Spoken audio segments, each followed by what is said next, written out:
We are Onyx Imaging. We are the highest rated and most reviewed printer service center in Oklahoma. Hey there YouTubers, it's your girl Brett over here at Onyx. Today I'm going to show you how to change your ink cartridges on your Epson WorkForce Pro 3720 printer. Just follow these steps. Alright, so the first step is you want to scroll over until you see maintenance, and then you hit the maintenance button, and then you're going to scroll down until you see ink cartridge replacement. It says replace the ink cartridges. You're going to hit next, and then it says remove and replace each ink. So then what you're going to do is you're going to hit start and then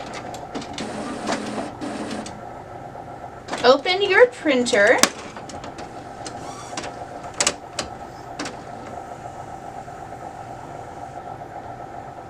Alright, so it's moved it into a spot where you're able to press the top of this and remove each cartridge individually.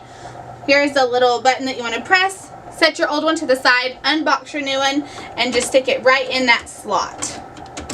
Once you hear it click, you know it's installed correctly, and then you can shut the top once you switch all your inks, and then hit completed. Alright guys, you successfully changed your ink on your Epson WorkForce 3720 printer. Have a great day. Thanks for watching this video. Thank you for watching. If you're interested in how you can receive free labor on all of your service calls, as well as how to qualify for free printer upgrades, contact us today. We are here for all of your printer and office supply needs.